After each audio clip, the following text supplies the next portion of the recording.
Hey team, Sean Everson here. Today's discussion we're going to explore the decision process that a paramedic student will make in determining how and with what tools to intubate and manage a patient's airway. So let's get right to it. So the context that we're talking about, I'm going to refer to advanced airways and actually a few different maybe subclassifications of airways. And when we say advanced airway at the basic level, we're generally talking about a supraglottic airway and differentiating between an airway like an OPA and NPA and an airway like LMA. One protects the airway, one just splints it open a bit. So when we talk about advanced airway here, we'll include supraglottic airways and then all of these other airways as well. Now, there's certain instances and there's contraindications and indications for all of these airways to be utilized, and some of it will be depending on what your service has, what resources it has, and invested in airway. So we'll explore the decision process, and in separate lectures, we'll talk about how to actually perform the skills. Now, some more context. We're in the state of New Mexico, and at the time of this recording, a few years ago, the paramedic intubation skill was removed from the normal skills of a paramedic. Now, they could still be accessed as a special skill, and the RSI process really hasn't been a normal skill. It's been in the special skill category for a while.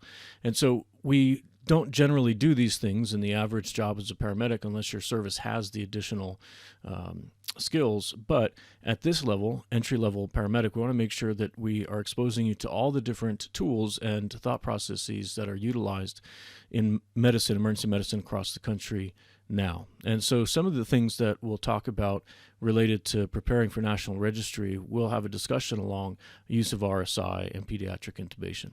And we know that you won't use it anytime soon, again, unless you're at a service that has special skills.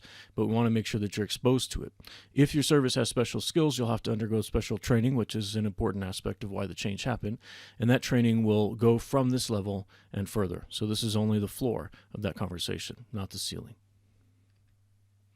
So there was some research done, not necessarily research done in New Mexico, but studies had found that paramedics performing intubation on pediatric patients were not very successful. And so there were a lot of risks that were exposed, patients were exposed to. And the decision was to remove that from the skill at the paramedic level and leave it for special skills so that a medical director can decide that they would like to have pediatric intubation, and then they go through a process of ensuring quality assurance and training. So it ended up being a pretty good, I think, approach to the idea, and I don't know that there's many cases in which it's been detrimental to a patient, but there's certainly some potential to that, if even a small amount. Other states have actually followed along as well, and recently California removed it from the scope of practice. Okay, so this is all about deciding when to do an advanced airway. So there's really just a couple prime reasons. What I'm going to go through now is a discussion of reasons and kind of if-then, almost in the algorithm style, but we're going to go through the choices that you're going to make and the questions you need to ask yourself when you're faced with an airway. Okay, so the most important reasons, the most frequent reasons of us deciding to administer an advanced airway, including intubation, includes failure to maintain a patent airway on the patient's own. And then when we come in and we're utilizing a BVM or other types of devices, we may not actually be successful either. So those are indications: failure to oxygenate and ventilate the patient, which will lead to the patient not getting enough oxygen into their bloodstream, and their failing airway. So advanced airway management can utilize the whole list of airways that we had in the previous slide. And so it's really just going to be a choice of what's best for this patient right now. So we can't always give you a straightforward pathway for every patient because it will depend a lot on their physiology, their pathophysiology, the injuries that they're suffering. So you need to be familiar with them enough to make those decisions. So the actions you're going to take in airway management: you've identified that there's a need, or we've identified a patient that has a potential of having an airway issue. Maybe we were walking up in our doorway view, we saw the patient, and we noticed that their airway didn't seem to be very well maintained, even before we've conversed with them. Well, we have to rapidly assess the patients. And so remember that when we're assessing patients, airway is important. It changes its order, no longer the first letter in all types of patient assessment, but in trauma, it's going to be right after the assessment of major bleeding or exsanguination. So rapidly assess the need for intubation and determine, do you need to intubate on scene versus during travel? Do you need to intubate now? May you need to intubate later? And then we'll think about what's the best method of airway management, which tools can we utilize, and what's the risk to the patient in using this tool versus another tool. Also determine if there's going to need to be any medications administered to facilitate intubation, and that might go along the lines as dramatic a change, I think, from intubating without any medications. The opposite end of the spectrum would probably be RSI, and then things in between that we do generally to manage patients' airways and the anxiety that it can cause or can be brought on by the hypoxemia that they're experiencing. And then finally, we want to have time enough to construct a plan. Shouldn't take too long, though, because our preparation to do this is essentially before we have an airway call. Our training and our thought processes all need to be basically training us to, if I'm in this situation, this is how I might start handling it. Leave room for your plan to change as new information, new data is received in the outline of this particular patient. But make sure that as you're going through your plan, if the primary method is not successful, you need to have already thought out and ready. So need to have it ready. That's an important idea. Need to have ready your rescue and failed airway equipment as well. Because if we failed in our primary method of intubation or whatever our primary method is, if we fail, then that patient is likely to be hypoxic until we correct it. And so we are working against the clock, and we need to make sure that we minimize the risk of brain tissue damage. So what are major indications for intubation? So it's pretty straightforward. We've got three major indications. If there's a failure of airway maintenance or protection, and that could be the maintenance protection we're providing already with BVM or OPA, NPA, or it may just be they can't protect their airway at all on their own, and we look towards intubation because it's going to be a continual issue. Number two, is there a failure of our ventilation and oxygenation? Remember, that was one of the things that was discussed in one of the previous slides. And so not just the airway, but the movement of gases in and out of the lungs and that going into the blood so that cells can use it are all part of the thought process of reversing their clinical course. And on the idea of clinical course, sometimes we are required to intubate. The patient's airway is such that maybe right now is the best chance we have of intubating this patient, and your clinical course, as you anticipate in the future, is looking like you may have to intubate them at some point anyways. So it's determining if you need to get ahead of the game and maybe start, perhaps in some cases, intubating a patient when they're not fully in a position where you would otherwise do so. And so that's a very paramedic level thought process. The EMT doesn't necessarily think that way. And so it's going to take some time for us to really let that change our natural EMT level thought process on this, because we're usually dealing with what's right in front of us at the EMT level. At the paramedic level, you're best served if you can anticipate things that are going to happen and prepare for them or mitigate them even better. So there's some pitfalls that can come about airway management. So one of the things that was identified by the Walls textbook is that the patients that have suffered cardiac arrest, and the biggest mistake that they have when a provider treats in the respiratory system, they may use advanced techniques too early. And so that sounds a little funny, right? So if you think about it, though, as a paramedic student, you're learning new skills. And as soon as you learn a new skill, we start training with it, right? So there's a tendency, especially during scenarios and our decision-making exercises, for paramedic students to go straight to the most advanced tool first and forget the BLS steps that are so important still to get done. So what this really means is to say that when you're managing your patient, if you identify a need for intubation, you're still obligated while you're getting your equipment ready and while you're trying to prepare your patient, you're obligated to manage the airway with BLS techniques. So we generally will always start off with BLS techniques and elevate as we go to more advanced techniques when BLS techniques aren't sufficient. So if there's a failure of the airway or maintenance and protection, there's a couple things that we might be able to consider. So we need to make sure that if we have a patient actively vomiting or secretions right now, their airway's failing, we need to deal with that current issue right now. Maybe it's suction that we have to do, or repositioning. When the patient has airway failure and sometimes the tube bounces off or whatever it is that happens to lead to the failure when we get into the airway, the patient may then start to become a more difficult airway right off the bat as swelling and bleeding occurs. And when we're working with our patients not able to hold their own airway, remember that some tools are really just going to be in order to splint the airway, but they're not protecting from aspiration. So when we say that we need airway protection and maintenance, we're saying that we need it against aspiration. And that then suddenly limits some of the devices that we have to manage that. So there are some pitfalls with basic airway devices. Again, sometimes not using them is a pitfall for the paramedic, skipping it and going straight to intubation while the patient, suffers without a corrected ventilatory rate or the airway isn't suctioned. But remember, when we're using OPA and MPA, it's really a temporary measure. In fact, if the patient can't maintain their airway, we're really only using the NPA and OPA to hold the airway open and splint it, not protect against aspiration, but splint it so that the BVM is going to be more effective. And so it's a transition skill in most cases. Now, if BVM and OPA and MPA are sufficient for your patient, then you may not need to move forward and intubate the patient unless there's an expected exposure for aspiration. If you don't think aspiration is likely, then we want to do least invasive maneuvers when possible. Excellent. All right, so this is a really big point. In the reading that you're assigned from the Walls textbook, you'll see some reference, and you can follow the discussion there on the literature and the studies that have been done.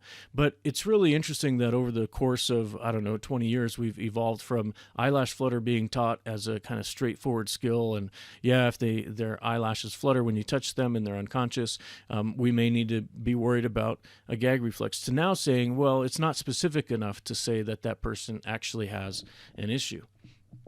So assessing for the presence of gag reflex is very difficult, and so the test itself is not sensitive to essentially whether or not the airway is being protected, nor specific enough to say that that's the only thing that it indicates if they have a movement of their eyelash. So we can still utilize it. It's something you're trained at the EMT basic level, and many people still do this quite often. But just take into account that because of this statement here, we don't actually have a lot of reliability in using this to determine. So patients still may vomit, and it can lead to improper decisions. So use it kind of with a grain of salt, if you will. So don't assume that patients that are breathing automatically, just because they're breathing, can maintain their own airway. Sure, a patient that's talking to you and doesn't seem to be vomiting at the same time is probably maintaining their airway just fine. But it doesn't mean that if they're just breathing and we don't have any other type of higher level interaction of conscious thought, if they're just breathing, maybe unconscious, they at some point may fail their airway, and we might find out at the point they vomit and are at risk of aspiration. So again, more support for thinking ahead and determining what's going to be best for your patient. Another thing to add to this is that when you're transporting a patient that has severe airway issues and you might have to manage it, sometimes you'll have more people on scene than you will when you're transporting in the back of the truck. So consider when and where to initiate your intubation based on resources as well. So the best indication that a patient has a protected airway is that they can speak normally and unobstructed. And if you ask them to demonstrate swallowing, almost as if we're doing the stroke test, and they can do so without any issues, or they're not drooling, then that's the best indication that right now we have a pretty patent airway. Anything less of that, and there is a risk. Is there a failure with those elements that come with moving air in and out of the lungs and moving oxygen specifically into the bloodstream from the lungs and carbon dioxide out of the bloodstream and into the lungs for exhalation? So if there is, some things we might have to consider. We may have to intubate, not necessarily because of the patient's airway failing, but we may need to intubate in certain circumstances because we need to be able to control tightly the ventilation pressures or rate or rhythm that the patient needs for the ventilation to be effective. So that can be a reason in place of a failing airway. And it may be likely that if this patient can't breathe without some tight control of their ventilatory pattern otherwise, then at some point they'll become deeply unconscious and they will have an airway issue on top of it. So when the patients are in cases where their airway is being maintained, but they need oxygenation and ventilation support, that a good example of that, it's not necessarily trauma, but in patients that have CHF with pulmonary edema, it used to be that we had to intubate these patients, and often they're awake, and we're trying to intubate so we can increase the pressure that's pushing down on the fluids. But if they're awake, we can't intubate with oral ET tubes. So we have to use a nasal tube and nasally intubate the patient. The only indication for nasal intubation is that the patient is breathing at the time because of the process it requires, and then obviously making sure that you have a low risk of any type of fractures within the region that of the skull that the tube's going to pass. But we stopped using this, and our skill has, I think, become rusty after the invention and use of CPAP in the field. So we less often have to ventilate patients with an ET tube as the only reason why they have an ET tube nowadays, because we can kind of stave off complete intubation altogether by getting the patient on CPAP early. So consider that, and if CPAP is not working, you may need to change your plan and thought process. So thinking about the anticipated clinical course is kind of difficult in some situations. So what are you going to use to get this information and make that decision? Well, when we're talking about a patient that has an LOC that's declining, or their condition is eventually going to cause the LOC to decline, that's a really good indication that the patient may need airway support. And you can trend this by looking at the GCS. Remember, GCS should be done on every assessment, every reassessment. Each time you assess the patient, they need to have a GCS score done.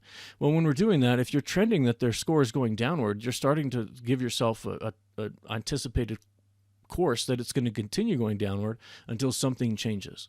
Maybe it's a simple thing that needs to change, but it may be pretty severe. So look at your trending process and look at how this patient's physiology and pathophysiology are expected to play out from the system-based learning that you do in our program. So we learn about these organs so that you can anticipate if this is happening and you find that likelihood through your assessment and signs and symptoms, then how likely is it that this will happen? So thinking about that and comorbid conditions can help you get a handle on patients' airways well before they need it. And when some patients need it, they're already at a point of being on the edge of ventilatory failure. So intubating now for the future will make hopefully your attempts a little bit more successful.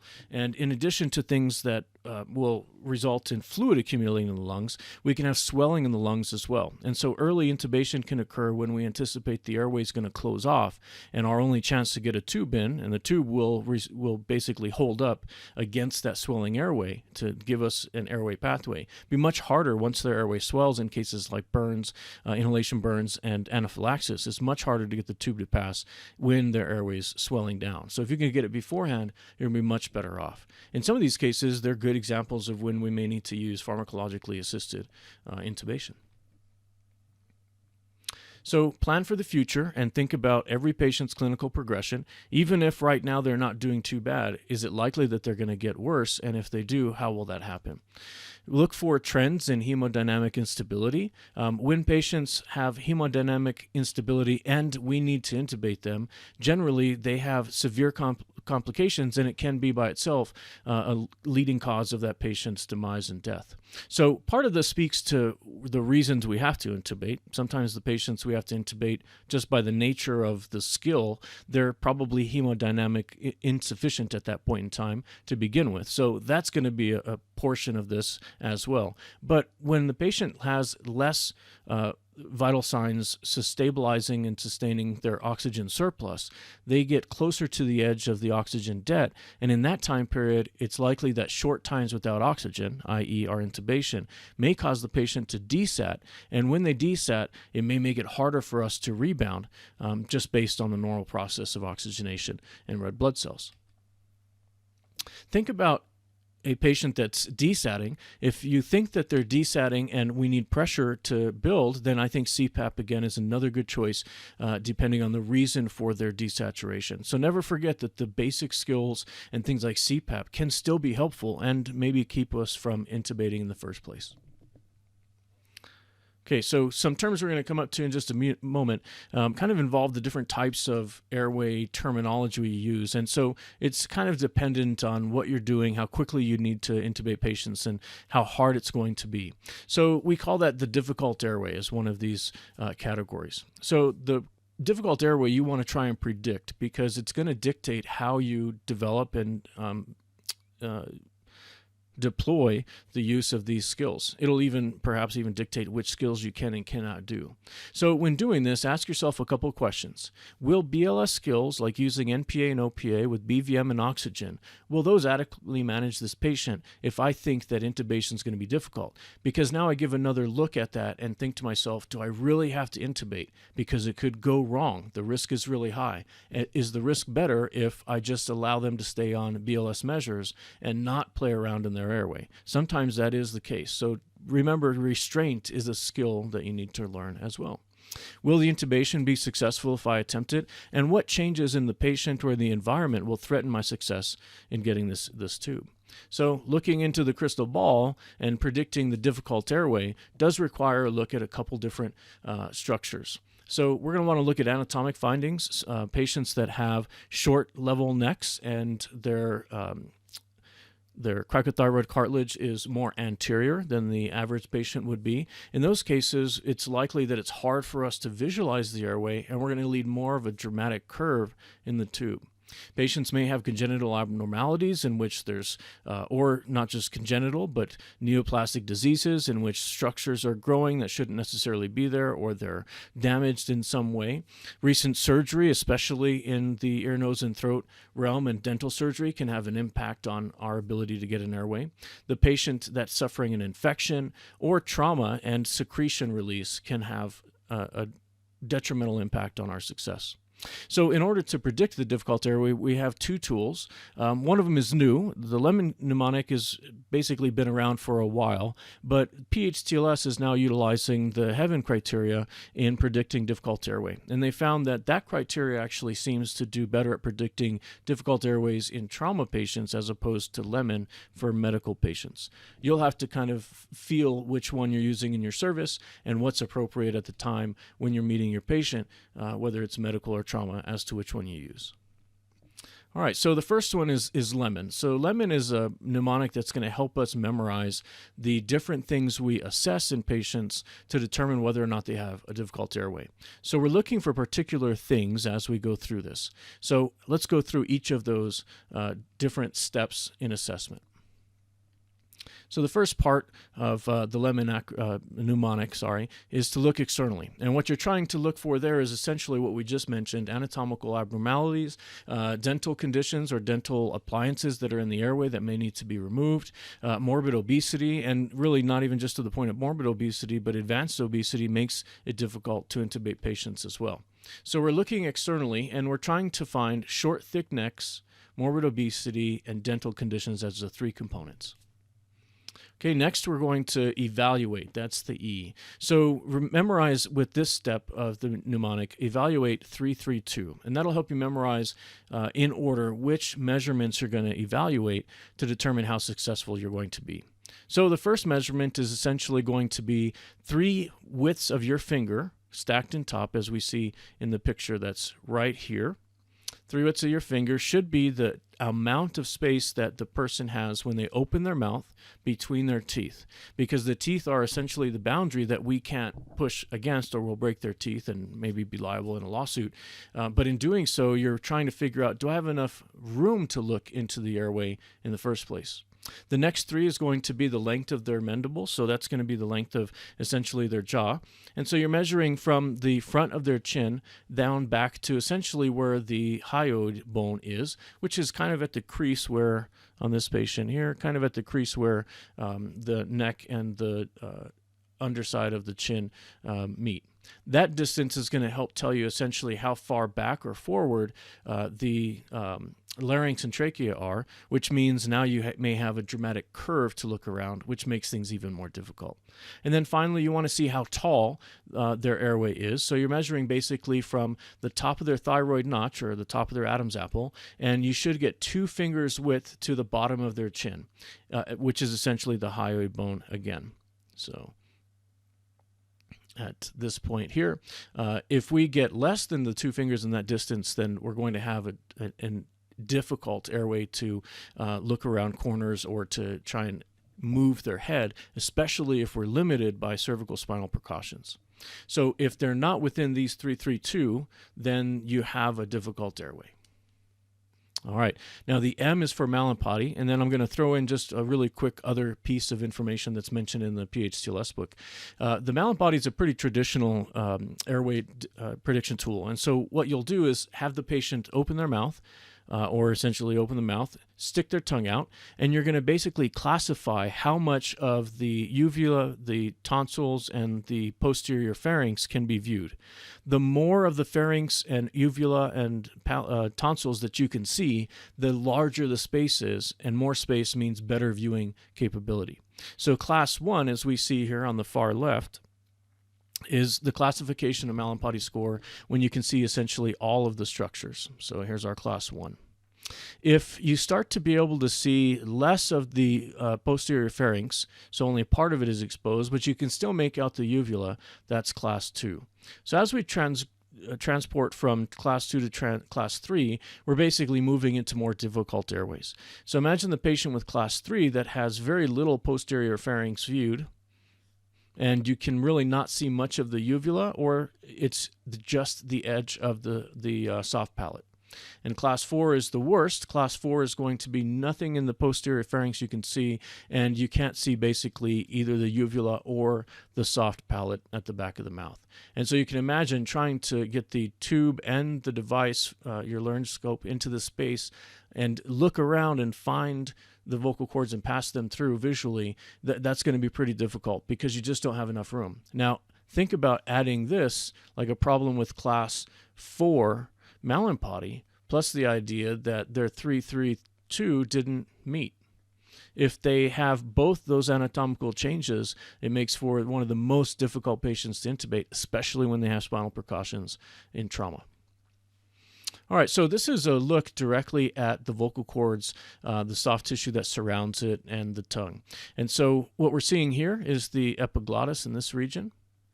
And down here we can see the glottic opening with our vocal cords along the sides. So this is essentially the grade 1 view. 2, so less and less of that structure. 3, and 4. So again, if you go into the airway, you probably could have predicted these things by measuring your 332 and doing the other parts of Lemon and assessing the Malampati score. But if you get into the airway and you start seeing these things, now you get a real picture. And remember that when you intubate, when you put that laryngoscope blade into the patient's mouth, you have to have everything ready and your tube in hand so that you don't look away from the airway as soon as you find it. So as you're digging around and you lift up, and you can see the blades right here in the vallecula behind the epiglottis, as that lifts up, you start to see the structure. If you look away to find your tube or do something else, it may change and you'll never have that same view. So it's likely that your first view is the best view that you're going to have, since we haven't bounced around the airway, we haven't caused any trauma locally. So you want to be ready, but this is hopefully what you see. And remember, eyes on the prize the whole time until that tube goes in the airway. Okay, so just another tool to use predicting the difficult airway. Obstruction is also a concern. So obstruction can come from a few different things. We can have chronic obstruction or acute obstruction, things like foreign body objects. The chronic obstruction is likely from a lot of soft tissue developing in obese patients' airways, and that narrows our area of view. It also would add to any other issues like a short neck or immobile neck, as we'll see in a moment. Hematomas can be quite a concern, and we can cause hematomas in the patient's airway, unfortunately, when we're intubating, as the tube bounces around, especially if we don't have a great view and we're just kind of flying blind, if you will. So the last part of Lemon is actually neck mobility. So how much position you have in play with this patient is going to determine to a large degree how far you can stretch their anatomical structures to be viewed. So when we have a patient that's in a medical situation and does not have any concern for cervical spinal precautions, then we're going to want to put the patient into a sniffing position, and we could use some padding in the adult patient behind the head to elevate the head and leave the throat essentially in the same spot. As the head elevates forward in that sniffing position, then we line up the tongue closer in line with the glottic opening. It makes viewing much easier when we're using the laryngoscope blade. Now, unfortunately, though, patients that are elderly who might have some compromise in which if we move their neck too much, they have fractured vertebrae, or they've got a lot of Osteoporotic disease in those structures could cause fractures or other nerve damage. And then trauma patients, we might really be dealing with a patient that has C-spine precautions, and if they truly have C-spine precautions, you can't move their head. Now, a lot of trauma doesn't have C-spine precautions, so it would still be advantageous to try and move the head into sniffing position if the patient's traumatically injured but does not have cervical spinal precautions. And that'll be a decision that you'll have to make. Okay, we move on to the Heaven criteria. So the Heaven criteria, as identified earlier, is a criteria utilized in determining whether or not patients will have difficult airways, and it's more suitable for trauma patients, or at least the studies have found that to be true. And so when looking at the Heaven criteria, you're basically assessing or categorizing how difficult it will be to intubate this patient based on the findings of these assessment criteria. So hypoxemia, and remember that with hypoxemia, patients may be suffering from low oxygen saturation, and that changes the time frame that we have to actually go for intubation. And sometimes it's not 30 seconds. In many patients, intubation needs to be less than 20 seconds because they're not oxygenation isn't working well and they're not satting well, and we don't have more time because they'll start to desat sooner. Also looking at extremes of size across the lifespan, anatomic challenges, much like we've already talked about, and then looking at vomit or secretions, and insanguination, why that is, not necessarily into the airway, but in total, the patient having lost a lot of red blood cells, that's going to impact the patient's oxygen capability, and again, neck mobility here, especially since it's associated with trauma. So let's look at this criteria and see what we might be able to do if we have these things happening, or if we're still going to have to intubate the patient, it's going to be a difficult airway. How can we make ourselves a little bit more likely to be successful? So hypoxemia is putting the patient at risk of having a patient at risk of having an injury to their brain tissue or other tissue because their saturations will drop so low as we try to intubate them, especially if we have to use multiple attempts. So if the SaO2 is equal or less than 93% at the time of your first viewing, then it's likely that that patient's going to continue to decline in DSAT. So how do we deal with that? Well, we can look at preoxygenation. Remember that preoxygenation is trying to help preload, if you will, oxygen into the lungs and force it into the hemoglobin sites on red blood cells so that we can carry that oxygen around. And we're trying to basically get that person closer to having an oxygen surplus.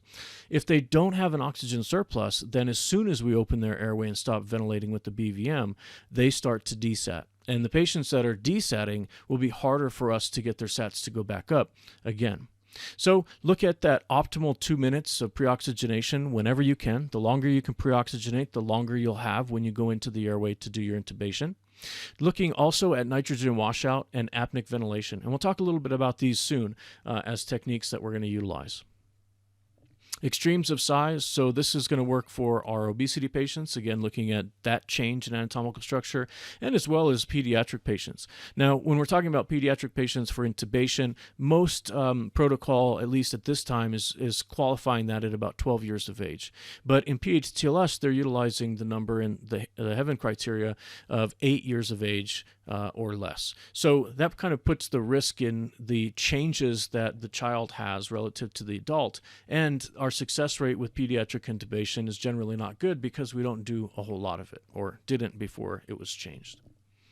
So positioning the patient is going to be really helpful. If the patient doesn't have cervical spinal precautions, then getting into that sniffing position does a few things, right? So we get about a 20-degree extension of the atlanto-occipital joint, which is essentially right at the base of the skull, and then 30 degrees of flexion at C6 and C7, and especially when patients have short necks or no chin, making it a little bit likely that lifting their head will leave the airway in place, and that makes the airway a little bit more posterior.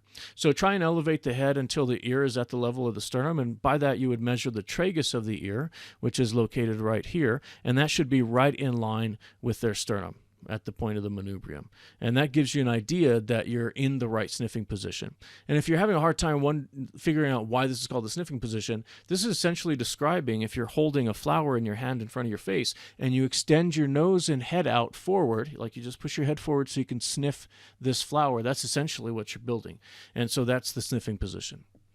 Positioning the patient is so that we can get a better angle of viewing. So if you look at these two different pictures, we can see that if I'm trying to look into the patient's airway, I have to, at least in the first picture, I'm going to have to overcome this curve looking through behind their tongue. I'm going to have to lift the tongue, and then I have to look from this position. Basically, I'm going to have to look down, and I won't be able to see the airway because the glottic canal is right here, anterior.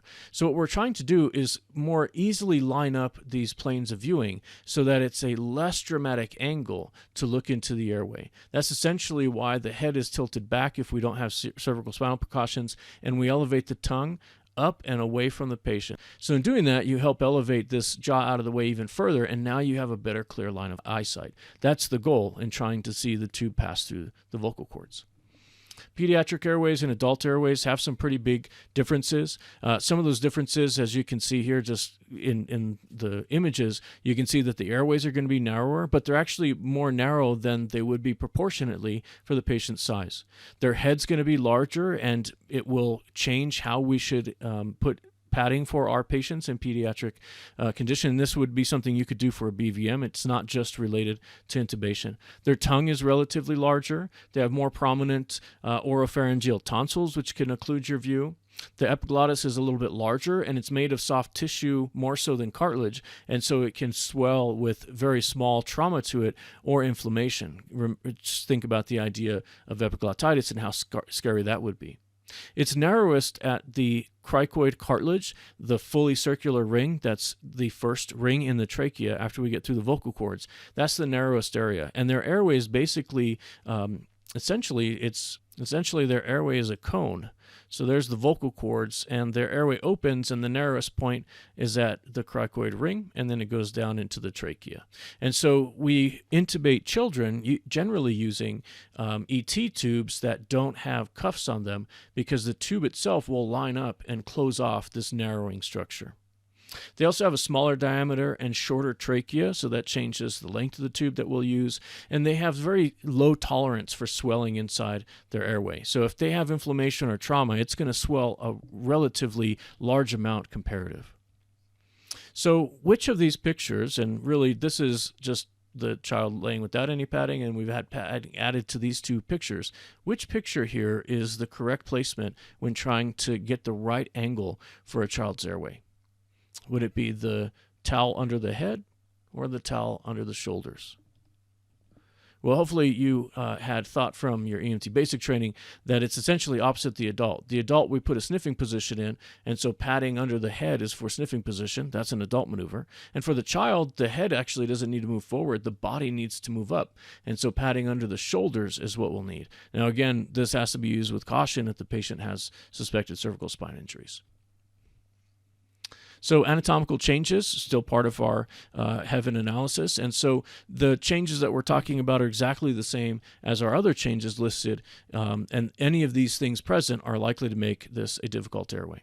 So solutions, well, if the patient has a progressing pathology and the pathway is going to be that the airway closes, then deciding to intubate early will be really important.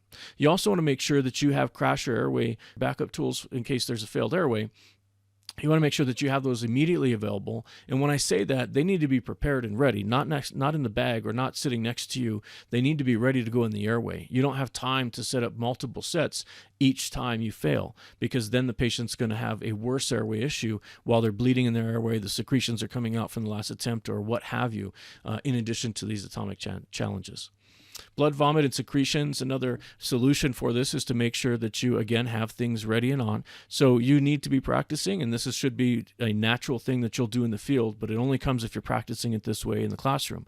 If you want to be prepared for airways, then before you even look in the patient's airway with the laryngoscope blade, you need to make sure that you have the suction on already, so it's next to the patient, and generally I'll put the suction Yankauer catheter essentially under the back of the patient's neck or under their head so that it's right there and I don't have to look away. Because if I start suctioning and I find that it clears up my view and I can just see, I got a very split-second chance to see the airway, I want to get past that tube right away. So everything needs to be very close without me looking away. Crash airways, again, ready for this as well. You do, again, need to be practicing putting that Yankauer together, putting it under the patient's head, and turning the suction on before you start intubation. You can't try and turn it on while you're looking in the airway. You're setting yourself up for failure. Now, sanguination was another reason in the Haven criteria that we might have difficult airway. And so it can come from a few different things. If we're talking about a patient losing blood in or out of their body, they're losing the oxygen carrying capability, right? So if they lose red blood cells, they become anemic. Anemia is associated with hypoxemia. Desaturation now is going to occur faster because there's not enough structural hemoglobin to hold on to an oxygen surplus. So they're likely to desat faster, and it takes much higher pressures to get through it. So in these cases, things we can do to try and mitigate that. We want to make sure we've identified bleeds immediately. Again, that's why we're changing the primary assessment for trauma patients to have X at the beginning to assess for major bleeds and deal with them immediately. If you deal with the bleed immediately, you can stop it, then you limit the number of red blood cells that are leaving the patient's body. But if you choose not to, and you make a mistake, truly, if that's what happens, you make a mistake and you don't help correct the bleeding in time, or you wait to correct the bleeding until you've done airway, you've done a major disservice to your patient, because you then, on scene, if it's a bleeding that can be controlled, you chose not to control it. And under your watch, they lost all their oxygen capability. So make sure for our airway, you're taking care of bleeding early so that our oxygenation and ventilation will be more successful. Know that when we have patients that have lost red blood cells and their anemic state, they may not have that full 30-second window to intubate. So you're looking at more likely a 20-second window to intubate before they have to ventilate. So it gets worse. The 30-second window that you're training with right now is basically in optimal conditions. And again, be aggressive and manage airway as early as possible, starting with your BLS maneuvers and making your way up. And then Haven criteria closes with neck mobility, and no surprise there, same kind of idea. But something to think about, remember that in certain cases where maybe we have a set of hypoxia or hypoxemia because of red blood cell loss, the patient is likely to be somewhat combative in those states. So we want to try and manage hypoxia early to avoid combativeness, because if they're combative, it's harder for us to manage their neck without causing an injury. So when we're working with patients, now we're done with the Haven criteria, and we're just looking at other things that will be a concern for us in predicting the airway. If the patient has dental devices that are placed in their airway, it generally is safe to remove them, especially if they're loose. Now, there is a caution here. When you're ventilating your patient that has, say, dentures in, a full set of dentures, when you're ventilating them as you're preparing to intubate, you may want to leave the dentures in, because that will splint open the oral cavity and allow BVM to be a little bit easier. If you haven't done so before, if you remove the teeth out of a patient that has dentures, you take them out and then you try to BVM, when you squeeze, you're going to get air entering perhaps some of the mouth, but because the cheeks have nothing to hold and splint against, the teeth are removed, the cheeks will just kind of be floppy, and so you'll have just endless leaks while you're pre-oxygenating. And that may be a problem for your patient who needs to be pre-oxygenated before being intubated. So if we're ventilating with the BVM, we leave the dentures in as long as they're not loose and causing an airway issue. But once we go to intubate, or even putting in things like supraglottic airways, it really is wise to remove any of those structures so that they don't get caught, they don't become loose, or they don't cause any problems with the device like tearing or ripping. All right, so other things can happen, though. Patients may not have just dental devices. Sometimes they can have things like... Yep, that, right? So this is a piercing of a patient's uvula. So imagine if this is the airway that you now have to manage. So what are you going to be thinking? Can you manage this airway easily? Will it impact? How will it impact things like the LMA as opposed to an ET tube? And what's the risk of injury to the patient? Well, there's some things that you'll have to consider. And the question might even be, do I remove it? Well, I'm going to leave that for you to decide, but I'll let you know that if you take this out without doing it correctly, the little ball here that's on the end of the device, that may become loose and enter into the patient's GI tract or into their airway. And if you just take this out by pulling on it, or you take it out by your laryngoscope blade catching it, imagine that going down into their posterior airway, it might rip it, and then suddenly you'll have a pretty dramatic bleed, and there could be a bacterial release if that uvula is inflamed. So I want to make sure that we are looking for these types of things and planning ahead. How would I deal with that? Thinking through these things before we get into it, even if it's just a few moments before you start. Okay, so once we've identified the airway types that we have, there's a few different types of terminology that we can use for airways. So when you're looking at literature, especially outside of the EMS world, they might use terms like difficult airway, crash airway, and failed airway. Now, previously, we used some algorithms before PHTLS updated their algorithms, and the algorithms we used were essentially named basically off of this as difficult, crash, and failed airways. So a difficult airway is an airway that is anticipated to be suboptimal. Something is wrong, whether it's one of the parts of Lemon or the Heaven criteria. They're either going to be, maybe all of these, difficult to intubate, difficult to ventilate with the BVM, which is why you'll probably have to manage their airway, and maybe even difficult to start a cricon as well. Now, there is a difference between a difficult airway and a crash airway.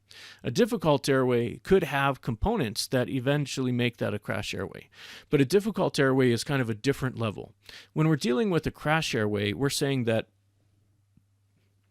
we need to manage this airway right now. They're unresponsive, they're unconscious, they're not maintaining their airway, but they're not likely to be intubated. It's going to be very hard, not just difficult, but they're completely unconscious and not maintaining their airway at all right now. So in that case, we generally will go to whatever the easiest method of meeting that patient's airway protection against aspiration is. And that could be some of our things like supraglottic airways.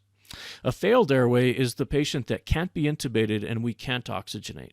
Not difficult to, and they may be unconscious or conscious, but we can't. There's something preventing us from doing that. Now, this could start off as a difficult airway, and then as we're trying to intubate, we have 3 failed attempts, and we still aren't successful with the airway. That's a good example of not being able to intubate, can't intubate. So even with our use of BVM, trying to splint the airway open before we go in and give the patient the ET tube or whatever it is we're utilizing as our device, and trying to elevate their oxygen saturations, even with that, if they're not oxygenating well, then those patients are candidates for dramatic brain injury. And so we'll do different things for these different areas. You might think to yourself, okay, let's use RSI. We're going to talk about that in just a minute. When we're talking about RSI, generally we do RSI on patients that we think we can intubate without a lot of difficulty. Since we're taking on the risk of paralyzing them and them not surviving, we need to make sure that we have all the right things in condition because the risk is so high. So that could start off as even something better than a difficult airway. But when we're dealing with a patient that's got a failed airway, doing RSI on that patient and a crash airway is probably contraindicated by their condition or by the process that we have to go to get to that point. So let's look at a couple of these elements, and then we're going to go through algorithms. So patients that have failed airways, and this is from the reading from Wall's Manual of Emergency Airway Management, it has been our experience that airway management errors occur both because the provider does not recognize the situation, so they don't know that it's a failed airway versus a crashed airway versus the difficult airway, and or because he or she does not know what to take as actions for the airway, even if they identified it. They go down the wrong pathway. And so these are written for physicians who certainly have the opportunity to do a bit more intubations in the ER than we might see in our shift anyways. So if they are having these issues, imagine our relative lack of experience is probably going to make these even worse. So we want to try and identify these airways as soon as we can. A failed airway needs to be recognized, so recognition of the failed airway is crucial because if we're delaying, and those delays are essentially causing persistent and futile attempts at intubation, those are going to waste the moments that we have to pre-oxygenate or to reoxygenate before we have to start worrying about brain injury starting to take its hold on the brain. And that takes about 5 minutes without oxygenation. When the patient stops circulating altogether and we have to initiate CPR, remember that 5-minute window is when their brain starts to die. We have a little longer than that, but probably not much if we're not recognizing the airway. And our goal should be we find a problem, we fix a problem, and then we move on. Okay, so here's our airway algorithm kind of overall, and so this brings together a couple of these terms for us. So when we're looking at a patient's condition, we want to kind of start with what's their condition right now? Not just their airway, but how severe is their condition? How likely is it that they're going to suffer brain injury or other injury because of lack of oxygenation? And are they not protecting the airway perhaps because they're unconscious and they're unreactive? If the answer is that they are not unconscious or not near death, then we could consider this as a difficult airway. If it's not a difficult airway and we think we'll have a good chance of success, we may start considering RSI. Now, it doesn't mean that they're perfectly healthy. We generally wouldn't do any of this if they were perfectly healthy. It just puts them in a different category of their hemodynamic stability. If we find that the unconscious or unreactive person is what we're dealing with, and we move on and say yes, then we're going to go through the crash airway algorithm. And so crash airway algorithm is essentially saying I need to get any airway. Just an airway will be great. If the crash airway fails, now we're back down to the failed airway algorithm, and that qualification was what? Can't intubate and can't ventilate. That's a very bad position to be in. Now notice with failed airway algorithms, all roads eventually lead to it if it doesn't go through with success. If we have a difficult airway, we might consider doing something like the difficult airway algorithm, and then eventually making our way, if that fails, further to our failed airway. And RSI, if it fails, we go straight to failed airway, partly because they may still be paralyzed by the medications we gave them at the time that we failed. So it's an initial classification, and notice that we generally won't move on to the RSI if we have a predicted severe difficult airway to manage. Doesn't mean that we only use it for perfect airways. You're going to have to make a judgment call because you're taking this patient's life fully in your hands when you give the drugs that are associated with it. The crash airway will probably be a little bit more reminiscent of what we did at the EMT basic level and EMT intermediate level with airways, using things like OPA, NPA, BVM, and then utilizing something like a supraglottic airway.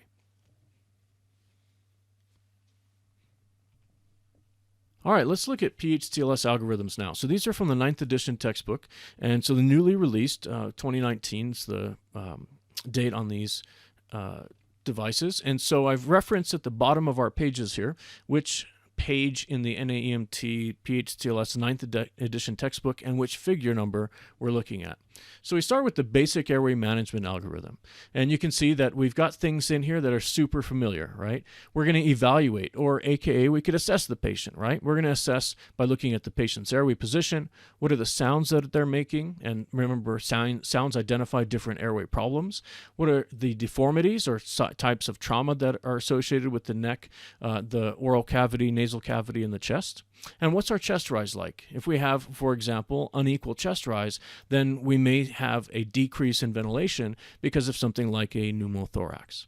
So once we've done our evaluation, we got an understanding of how much we need to do for this airway. We can do things like correct position, and that can be if the patient has cervical spinal precautions, that might be just elevating the jaw from the jaw thrust. It could be using suction. If the patient doesn't have spinal precautions, it might just be leaning the patient to their side so that drainage can occur.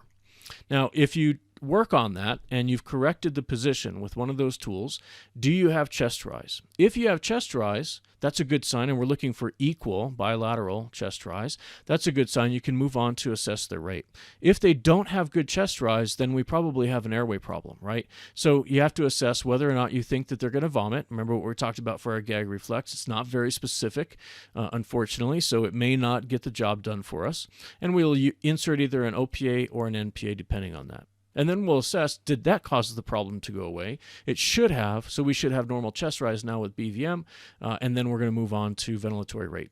What's their intrinsic rate? Are they breathing less than 30 times a minute or more than 10 times a minute? Those are the less than 10 times a minute, rather. Those are the things that we're trying to evaluate on how well they're moving the gases in and out of their lungs. So essentially, if we don't have their ventilations within a range of 10 to 30, then we're going to start ventilating for them. And the rate that you'll choose between 10 and 12 is going to depend on what you think their physiology is based on this injury. If we're talking trauma and they've lost red blood cells, they're likely to have high levels of acid in their blood floating around because of the anaerobic metabolism. If they have high loads of blood floating around, we might see that in our CO2 assessment, so looking at end-tidal capnography and monitoring that, and then ventilating based on that. So if you have a patient that has an elevated CO2 when you measure end-tidal CO2 from their ventilations, and it goes with the suspected physiology of them becoming acidic and their pH going down. If their CO2 goes up, then what do we need to do for them? Which rate range will we choose? Well, if it goes up, we're probably going to choose something that's on the higher rate, so they'll blow off that acid a little faster. And if we find that their CO2 is down, then we may want to slow the rate down so that they can correct their alkalotic state by retaining a little bit of acid. But I would say that's really within these two bounds, 10 to 12 breaths per minute. Giving oxygen as soon as we can. Remember, when we breathe with patients with just room air and they're not ventilating effectively, when we use the BVM with just room air, we're still giving them a good concentration of oxygen. But we eventually do want to move on to making that 100% oxygen as soon as we can. It's not unheard of for folks to go onto a scene like a car accident, ventilate the patient with the BVM with no oxygen as they're managing the scene and extracting the patient, and then hook up to oxygen in the truck. Complete the primary survey and make sure that there aren't other issues outside of the airway that need problems. And then we're going to generally always reassess the patient's airway every time we reassess them. Just like I asked you to do the same for GCS, you should always reassess ABCs at the start of every reassessment. By the way, that's a trick. It helps you make sure that if you get lost, you just say, what was my last assessment? Oh, I don't remember. Let me do one. And you'll never miss anything because you'll always do GCS A, B, and C. It's not something you do sometimes. You always do that, and you'll never miss an issue that's starting to present itself. All right, now another algorithm associated with PHTLS is going to be our LMA airway algorithm. So it starts off very similar to our basic airway algorithm, and the big change is just essentially the additions down here. So if the patient has normal chest rise, we may ask whether or not they have free normal chest rise. If they don't, then it means their ventilatory rate is probably shallow. So we may need to give an LMA if there's no gag reflex. If the patient got through their chest rise normally, but their ventilatory rate is too slow, we may still need to splint the airway open by using the LMA. So we just added the LMA essentially in here as one of our choices, especially useful if we're not sure that intubation is going to be the tool to get us there, and we're left with limited choices. Okay, so let's look at some pearls when we're managing crash airways. So some things that we just want to kind of move along the aggressive side of things. When we go to intubate patients, we want to try and intubate them as quickly as we can, as long as we're progressing through those BLS skills, and we're giving them as much pre-oxygenation as possible. Not every patient can get pre-oxygenation, we realize that. If their airway is failing because it's filling with blood, it'll be difficult to get oxygen to move in and out anyways. And so intubating sooner without pre-oxygenation is essentially the common sense choice in that situation. So if intubation is not successful, try pre-oxygenation by using BVM in between your attempts. Don't forget that. And make your attempts as short as possible to be still successful. If you have to go into a supraglottic device, there's no shame in it. Whatever holds this airway and meets the patient's needs should be the tool you use, and not one that makes you look cool or feel good about the situation. If oxygenation fails after your first attempt in intubation, then we need to, we'll see that probably by desaturation, then we need to consider that a failed airway, and we're going to move to the failed airway algorithm immediately without further attempts. Remember also that if we're using neuromuscular blockers, like we might do in a situation like RSI, if the patient has paralysis induced, they won't be able to recover on their own. And so we're wholly responsible for their ventilation in between attempts, and if we have failed attempts, it makes the situation even worse for us, especially legally. And we want to try and change things as we make our attempts. If I go through my first intubation attempt with the Miller blade, I might choose on my next intubation attempt to change something, like a different blade size. Maybe I need to change the way that my stylus is used inside of the ET tube. Maybe I need to use a different device altogether. And sometimes, after at least 3 attempts, you need to wonder, are you the person that should be doing this? There's no shame in saying I can't intubate this patient. It's just like missing IVs. It happens to even the best of us. But we need to let our ego go so that we can make sure we identify what we can do to be successful no matter what, and without worrying about us trying to look good and feel good about it again. Difficult airways. So in most protocols, RSI is not included as a choice without special skill. I have to underscore that. But difficult airway discussions often will include the use of paralytics to achieve success.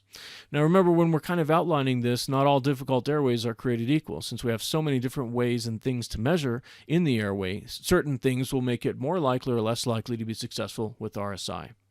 So when we're managing patients' airways in the pre-hospital setting, they're almost always going to be, if anything, early, there'll be a failed airway. That may just be because they're already accumulating, as mentioned earlier, vomitus or blood in their airway, and we have to manage it immediately. So it's something that we're actually a little bit more used to than the average patient who doesn't have a difficult airway. Rapid sequence intubation is, as mentioned, part of the PHTLS outline of tools and will be something that you will probably have test questions on when you get through the National Registry. So we do want you to know how to use it, when to use it, and the basic steps associated with it. So rapid sequence intubation, according to the textbook selection in Walls, affords the best opportunity for success with the least likelihood of adverse outcomes of any possible airway management method when applied to appropriately selected patients. And so I think we could add even further, not just appropriately selected patients, right? The right patient condition, the right MOI, the right nature of illness, but also you need to be an experienced provider who's successful in intubations without RSI before you can move on to RSI.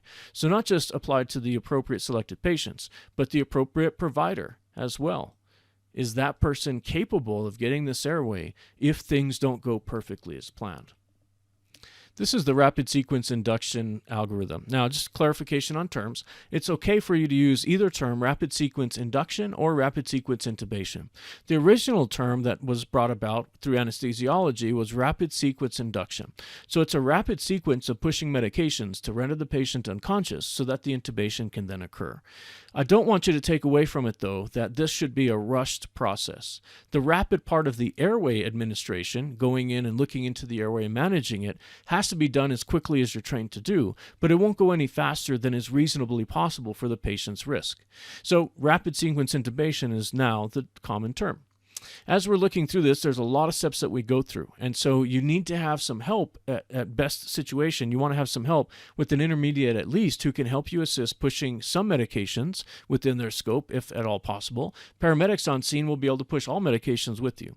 If you're the person that's intubating, that's going to perform the skill, you have to be at the airway headside as soon as the patient goes through paralysis. So you don't have time to walk around, get your equipment, and get back into position, because some paralytics will come on within a minute. So it's very helpful to have either everything that you need to push very close to your airway station so you can do it yourself, or have help in pushing that medication with other providers. So asking for help for airway calls, if you have other providers that can respond in a reasonable time, is always a good idea, especially if you're using RSI in a very sensitive situation.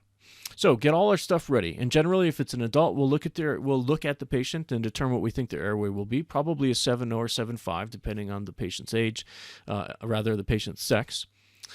Check the laryngoscope, make sure it's all ready. It's normal stuff we've already done. While that's happening, somebody needs to be ventilating the patient with oxygen, and you want to have the suction set ready and have backup equipment.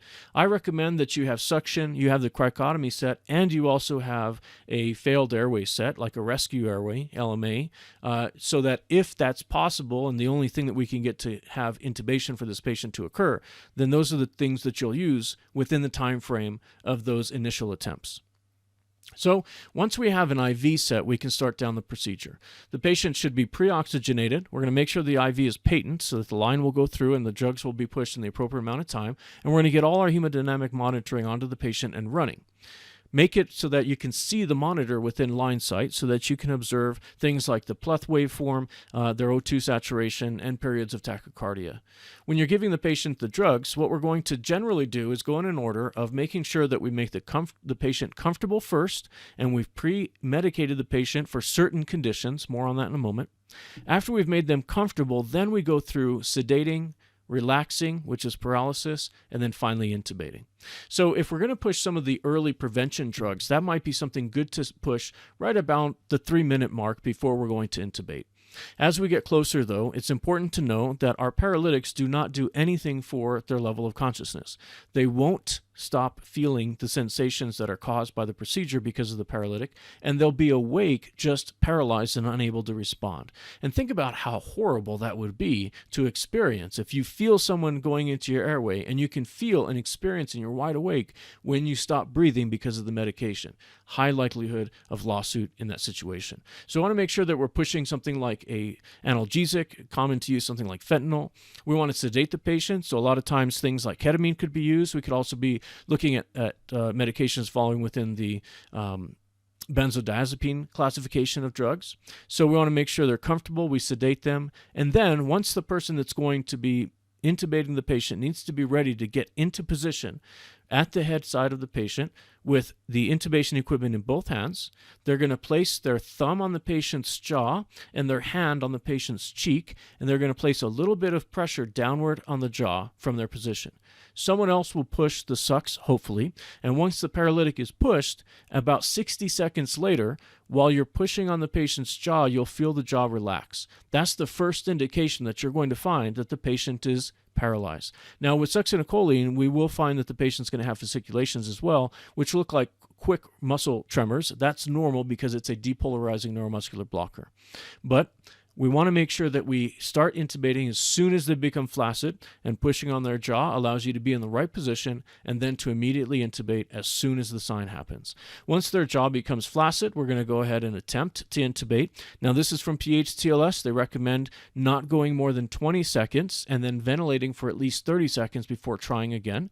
So that is going to be a very, very important thing to keep in mind. And then we'll assess the airway and we'll support with ventilatory support, maybe have to utilize some monitoring equipment like capnography, and if we have ventilator support, putting the patient on the right ventilator. After we've started their process of being intubated, especially the quick-acting relaxation, the quick-acting paralytics are generally going to wear off pretty quickly. And so the patient may become aroused and anxious because they'll be awake enough to know that they're tubed. So in that case, we want to try and continue with our patient, want to try and continue the sedation, and if protocol allows, we generally follow it up with some type of long-acting neuromuscular blocker, often a non-depolarizing blocker, so that we can continue the paralysis and allow for airway maintenance to be intact. So a pretty complex process with lots of steps, lots of different drugs and things to think about, and a lot of risk. So you'll practice this in lab and certainly utilize it in your PHTLS trauma lanes. Now, there's a modified version that's outlined in the PHTLS 9th edition. It's called delayed sequence intubation. And so the big picture here is that we're modifying the RSI pathway so that we do a lot of preoxygenation, and we actually increase preoxygenation pressure, so that splints the airway open. We're going to do that with not necessarily just CPAP, but hopefully adding on a PEEP valve to our BVM. The PEEP valve is for positive and expiratory pressure, and so we're putting a valve on that limits the rate at which they exhale after we squeeze the bag and ventilate. Once they limit against what they're exhaling, the gas will start to build up and pressure will increase in the lungs. And so that forces oxygen into the alveoli so that we can get a little bit higher concentration loading onto the red blood cells. Remember, there's mixed gases in the air that the patient breathed before we arrived. So we can do things like apneic oxygenation. We'll talk about that in just a minute. And then we generally will use ketamine sedation in this instead of using something more traditional like Versed in the presence of RSI. So it's an abbreviated RSI, I guess we could say. It's a delayed RSI, focusing more on high pressure ventilation, apneic breathing, and utilizing ketamine for sedation. Now, in research, there's been some findings, and this is directly out of one of the boxes from the textbook that you have for PHTLS. Hypoxia during intubation attempts is tolerated perhaps due to lagging SpO2. So this is essentially an issue that was identified in research in which patients were left to be hypoxic for longer intubation attempts because they were measuring, the provider was measuring SpO2 at a distal finger or whatever, and since that is distal circulation, it's a little bit of a lag to show what their core oxygenation status is. And so through no fault really of that provider's own, if they're watching the monitor, they may assume that SATs are higher than they actually are. So realize that your SATs are going to take a time, there's a lag, they're going to take time for them to catch up to show what changes have occurred in central circulation. Even with end-tidal CO2 monitoring, patients are often still hyperventilated, which can cause some serious demise for patients. So generally, we elevate the amount of ventilation and volume. I don't want to say hyperventilate because we're probably still within the normal range. We can change that, especially for patients that have traumatic brain injuries. So we might change our practice based on end-tidal CO2 from things like metabolic and respiratory acidosis, metabolic and respiratory alkalosis.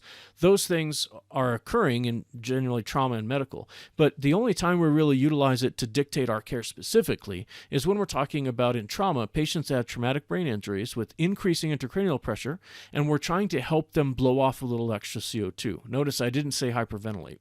Well, what ends up happening is the patient could have a traumatic brain injury and they're bleeding into the brain and increasing the amount of pressure that's accumulating in the cranium because they have a closed head injury.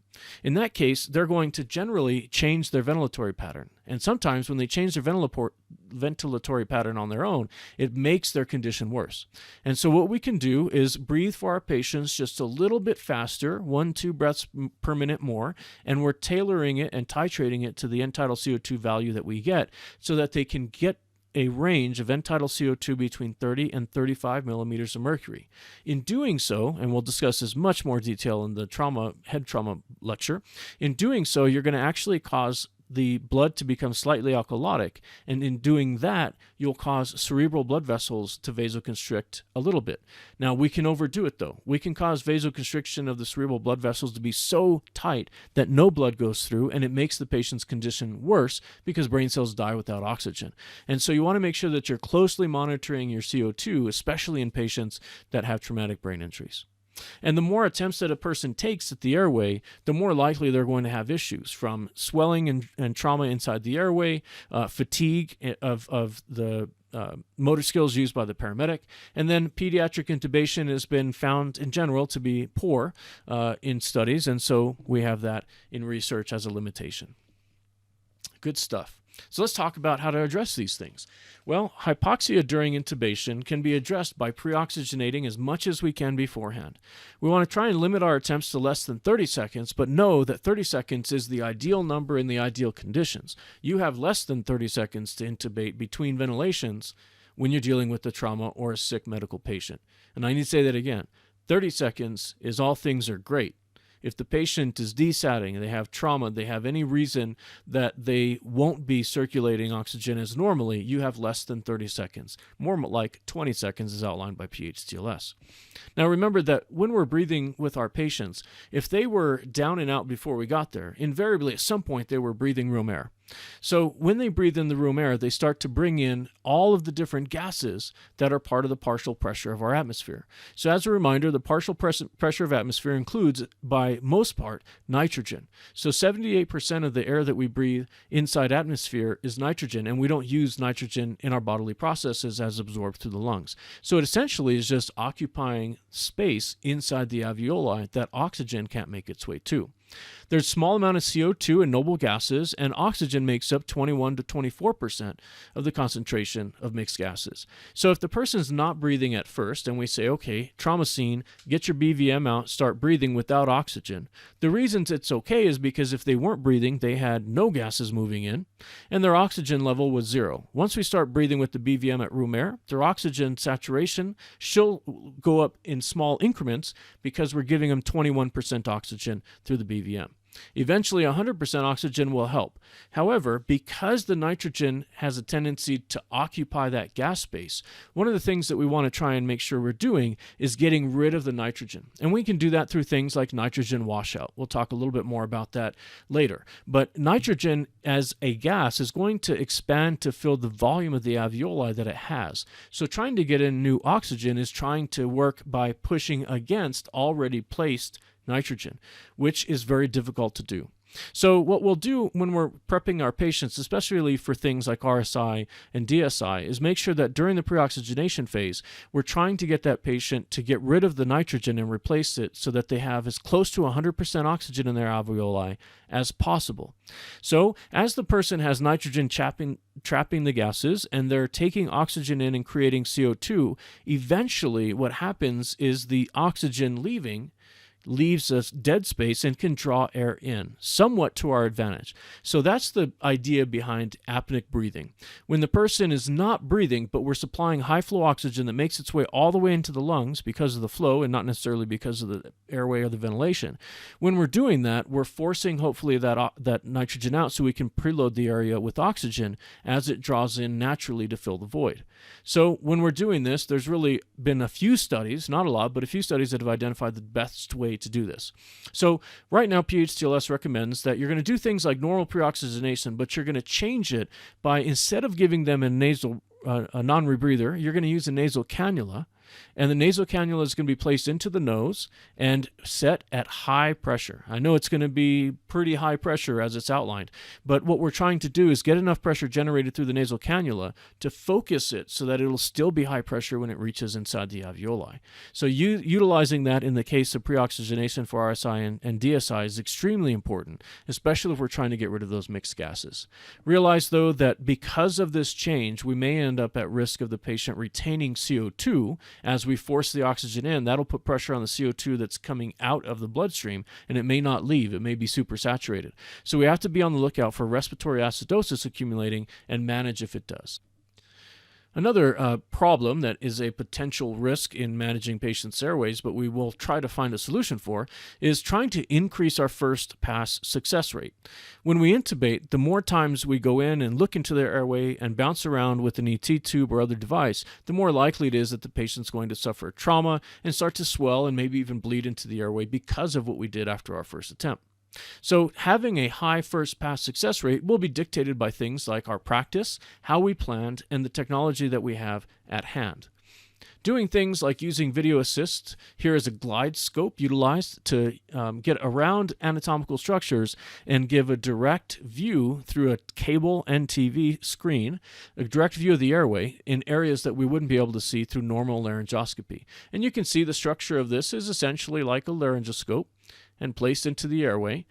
After this is placed, we can place the ET tube down and actually watch it go into the airway at this point. And you get a much clearer view than you would if you were trying to position yourself behind the patient. So there's a lot of positives to this. We can watch the tube pass. That's great for our documentation and our liability. It doesn't have a huge training curve to go through. A lot of folks get the handle of it pretty quickly. The downside, though, is that it is an expensive investment and not all places are utilizing it. Something like this would increase the chances of us being successful on the first attempt. The gum elastic bougie, generally we just call it the bougie, but this is another form of kind of low technology, but it's still very useful. When we're utilizing the gum elastic bougie, it's technically designed for blind insertion, but you can see here this person's actually using the laryngoscope blade and viewing as they place it. That's how I've actually utilized it in airway attempts that I've made, and they've generally been successful. And so what you would do here is if you are not viewing the airway, you're doing a blind technique with the bougie, you'll insert the bougie, curve around their tongue, and then once the tip of the bougie gets into the airway, you should be able to back and retract and force forward just a small degree the bougie so that the tip of it, that curved little, almost like the hockey puck we want for our device, once that's placed into the airway, that moving back and forth by manipulating the bougie will go over the tracheal rings on the anterior surface of the trachea, and you'll be able to feel a tick vibrating through the gum elastic bougie to your fingers. And that's a physical confirmation that you're in the trachea. It wouldn't feel that way if it's in the esophagus. Why? Well, the esophagus doesn't have cartilage in it, so you're not going to rub up against anything that's going to cause the tick to occur. It will just feel like you're rubbing up against smooth tissue. So there's some things that are very helpful here as well. You can use this for direct laryngoscopy, and once you place this in, whether it's blind or direct laryngoscopy, you're going to then slide over your ET tube and then retract the gum elastic bougie, and you've now got an airway. So you basically will slide the airway into place, which dramatically lowers the chance of failure. So I recommend if you need to have a high first pass rate, then you should probably start with the gum elastic bougie. In my experience, that's been very helpful, and then slide the tube over it. In those cases, I generally don't have to intubate multiple times. And think about the size of the gum elastic bougie. It's not actually all that big and not all that sharp, so it doesn't cause necessarily, if it's handled correctly and safely, it may not cause as much trauma to the airway as bouncing around an ET tube. Now, there is some complications that can occur. Perforation through and into the neck space, into the thoracic cavity, from the trachea into the esophagus. Those can be perforations that occur. So you generally want to be very careful in advancing this with very little pressure. Airway trauma can occur as well in addition to perforation, but is less likely. Practice. Well, if you practice something, you're going to do even better with that thing under pressure. And so practicing your skill is extremely important. I got to tell you, though, you don't want to practice just elevating the tongue and putting the tube in and filling up That's not practice. You won't have the benefit of being well practiced when you get into the field if you didn't practice the whole skill. So please stop placing the tube by just looking. Start the process always from start to finish every time you intubate, every time. That's the only way you're going to build these muscle memory pathways. If you don't, then you're only going to build the pathways if you see it and you're successful. All the stuff of getting to the point of seeing it still has to be practiced to be efficient. So that starts with having your equipment ready. Somebody's BVMing your patient, suctioning as needed. Suction is nearby when I'm ready to intubate. Suction is now on, then I can start my process. So frequently practice the intubation skill, not just in school, but you need to do this in the field as well. You aren't going to have tubes occur all the time, or not unless you're one heck of a black cloud or a shit magnet. Well, when you're utilizing this skill, though, in small intervals after you graduate, it isn't going to be as strong as if you did right after school. So it starts to perish, and there isn't generally going to be anybody who requires you to do this. There's not necessarily going to be a class you're forced to take every so often to make sure your skills are up. I'll tell you about how I handled this when I was flying. When I was flying, we had a mannequin that was set up in one of the break rooms, and we had all this airway equipment, and we had extra cardiac equipment and, fake drugs. We had a whole little thing set up. And every day that I went on duty, and I went on duty multiple times a week, every day I would fly, I would spend the first hour of the day after I've checked my equipment, I would spend practicing airway. And I would practice RSI, nasotracheal intubation, cricothyrotomy, normal intubation, use of an LMA, and all the things that come with it. Generally, my partners would not do it, but I practiced that because I knew that if I got to the scene and it was relying on the medic that had to fly there and not the medics that are already on scene, that airway is going to be pretty damn hard. So I don't want to mess around with it. I want to have a very high rate of success by making sure that my skills are fine-tuned. There isn't any jumbling around on the scene because someone's already had an opportunity to work with them, and that's failed. So you're the backup to the person that should have fixed the situation. And to no discredit to that person, but I need to be better at intubation than that person is if I'm going to succeed. So I really, really encourage you to take the time, at least once a week, once a month, go through and do practice in intubation from start to finish, just the way it was like in school. Practice cric, practice doing a nasal tube, practice intubation, practice utilizing the bougie. All those things need to be in your toolbox and freshened up or sharpened from time to time. Planning the airway is also important. You need to make sure that while you're setting up for your primary airway of choice, you have a few things available.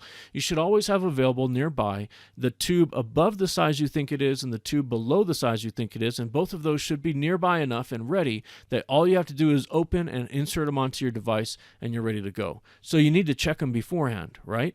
Now also have nearby, especially if you think that this is going to be a difficult airway, have nearby those other types of airway devices like your cric kit and utilizing things like your King Airway, your LMA, or other supraglottic devices as a backup if things fail. Before you start the procedure, take a deep breath and visualize going into the airway step by step. It can go quickly. You should be doing this already in paramedic school. Go home and visualize intubation from start to finish. Visualize every step, and it will translate to better psychomotor skills for you. Well, if you visualize success right before you intubate, chances are you're likely to have more success in the intubation. Now, there's lots of things working against you, so it's not always going to be just about your performance. It will be the patient's condition as well.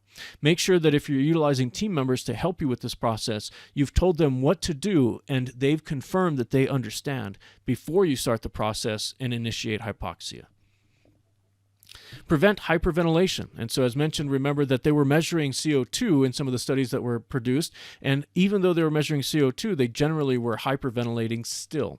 And so you want to make sure when we're hyperventilating patients, or rather trying to prevent hyperventilation of patients, practice of the BVM is essential. Knowing how long it takes to go through one cycle of breathing in and breathing out with the BVM is the start of things. Because if you do that too fast, then you have too many breaths per minute.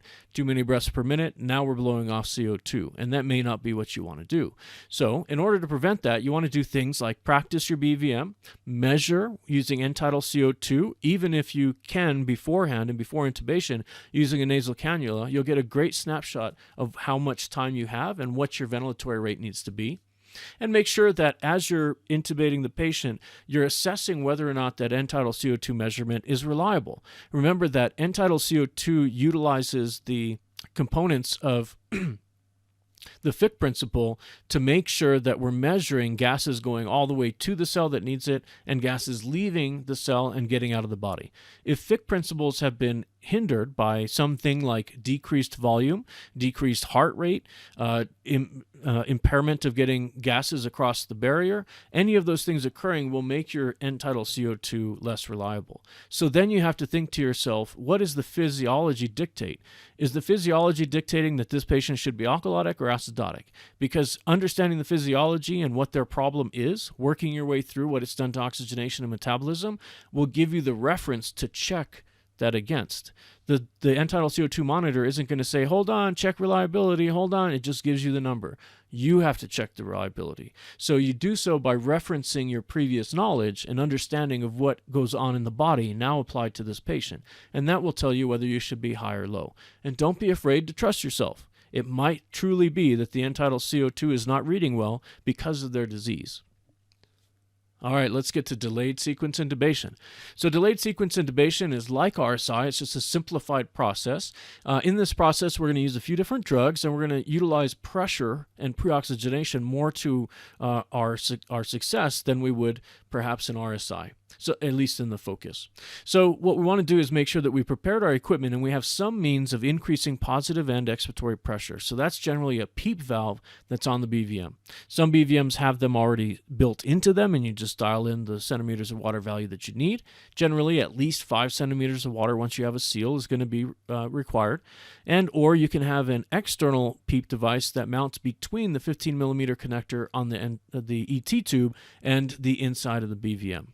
So we can do things like have a bag mask seal, but not provide ventilation, meaning we don't squeeze the bag.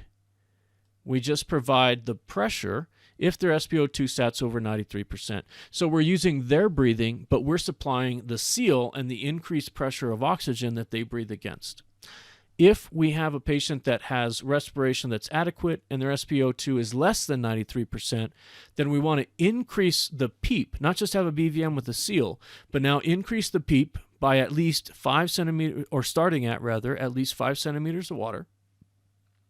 And don't provide the ventilations if they're breathing well enough on their own. If we have inadequate breathing, though, and that's probably going to come with low sats, then we're going to use the bag valve mask, seal, and ventilation. And that circuit with the squeezing will probably also increase interthoracic pressure. So our goal is to maintain SpO2 for 93% or above in our saturation as we're pre-oxygenating before we stop their breathing. During this phase, we've initiated ketamine and given them this drug so that we can start the sedative process. Once they're sedated and pre-oxygenated, we could utilize just at this phase the relaxation part of our neuromuscular blockers. And in this case, they're highlighting succinylcholine, so our depolarizing neuromuscular blocker. That will facilitate relaxation of the airway and the vocal cords so that we can manage intubation. Ventilate at 10 breaths per minute with one hand for 90 seconds or until the paralytic takes effect. So another means of being close. You'll feel if you have a seal on their face with the BVM, you'll feel that their jaw relaxes a little bit as you're holding that seal, and that's the indication to immediately start intubating the patient.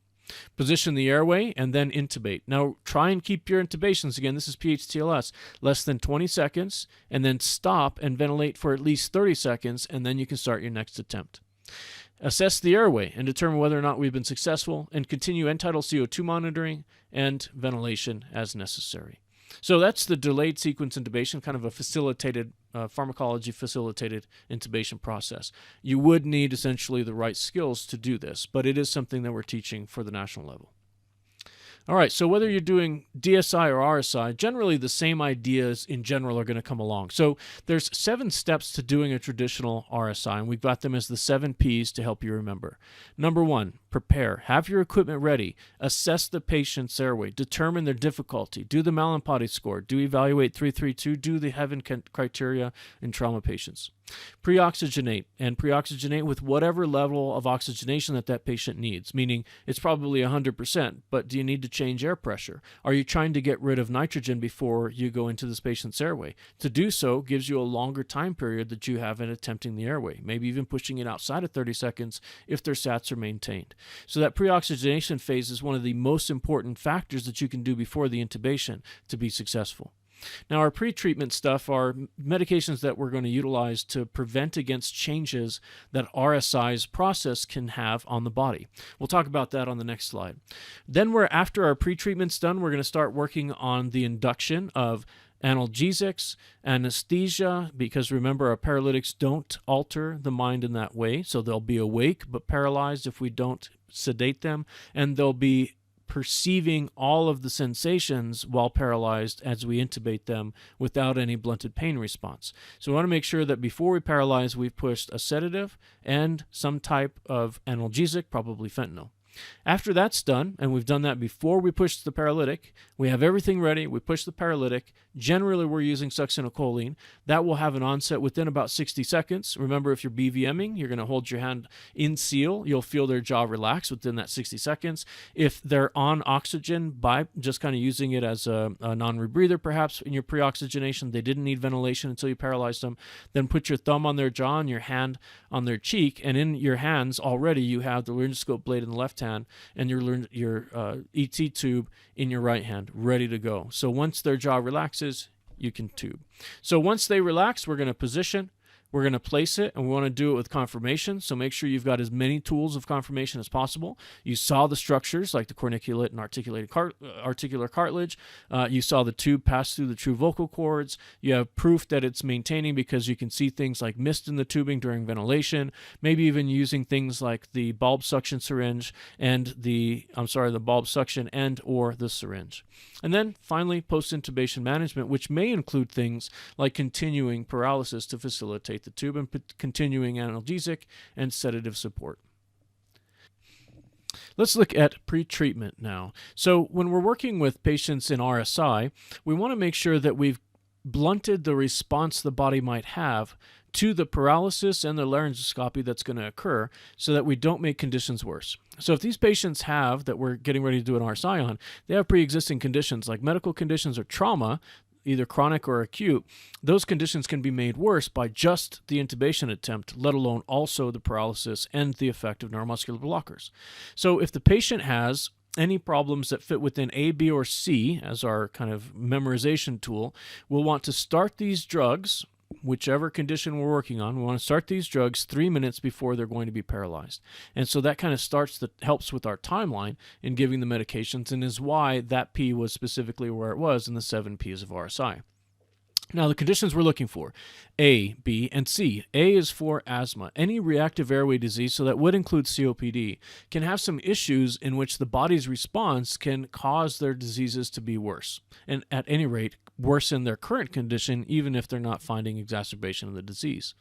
B, for brain. The brain can have increased intracranial pressure from the act of RSI and intubating our patients. And so if that patient already has a stroke or intracranial hemorrhage, we're going to have to be very careful, because just our process of trying to manage the airway can make that much worse and cause more brain damage to occur. So we try to mitigate that as well. And then finally, there's a cardiovascular response. From laryngoscopy, there's a phenomenon called rapid sympathetic response to laryngoscopy. And so just looking into a patient's airway can cause them to have an appropriate response from their sympathetic nervous system. And that can cause things like aortic dissection to worsen, maybe turn into an aneurysm, worsening intracranial hemorrhaging, maybe tearing or causing new bleeds, and then worsening ischemic heart disease as the stress is put on the body. So from the Walls manual, they have this nice little outline that shows the crossover that occurs. Some patients need to have both lidocaine and fentanyl to blunt the response. Generally, asthma patients will need only lidocaine. Generally, cardiovascular patients will need only fentanyl. But with patients that have increased intracranial pressure, we may need to consider both. You'll need to follow your local protocol in administering these medications. The induction agents that we use to sedate our patient, so essentially the induction terminology means to induce the medical coma we're putting them in, if you will. So induction agents can include quite a few. So there are services that are using ketamine, as we saw in the DSI procedure, delayed sequence intubation or induction. Then we have Intubate, very popular in the pre-hospital setting in aviation medicine. Fentanyl, midazolam, propofol. And remember that propofol, a little different than midazolam. and other as it fits into its barbiturate setting and is not a benzo. So it has a stronger effect on the patient's sedative condition. So we want to make sure that we've sedated the patient so they're not perceiving what's going to happen when they're paralyzed. Let me paint a picture for you. Imagine if the patient is laying in their bed and we're intubating them and they can feel that they're not breathing and they have no control and they can't communicate. One of the things that might happen is fear. And so fear can cause tearing in the eye. So if you're watching your patient that is paralyzed and determining whether or not you have successful analgesia or sedation, the only way you're going to be able to find out that they're in pain is by looking for the tearing. If the patient is tearing, they're in pain, and you need to give more pain medication to get rid of the effect of pain that's causing their eyes to tear. That's really the only way. They can't say ow, they can't move away from it because all of their muscles are now stopped. They're all paralyzed. So there's danger in this. Also, when we're managing patients, there's a lot of risk that if we stop their breathing, we gave them a medication that stopped their breathing. They were previously breathing before, by the way. Anything that happens after that is completely our responsibility. So we need to have a higher chance of success when we're going down the pathway of paralyzing patients. Now, the non-depolarizing neuromuscular blockers are actually outlined in our scope of practice drug guidelines from the EMS Bureau. This is one of the most recent ones, but this table's been around forever. And so this is a really nice table that's depicting the medications and what their onset and duration is. Some of the more popular types of neuromuscular, especially non-depolarizing neuromuscular blockers, include rocuronium.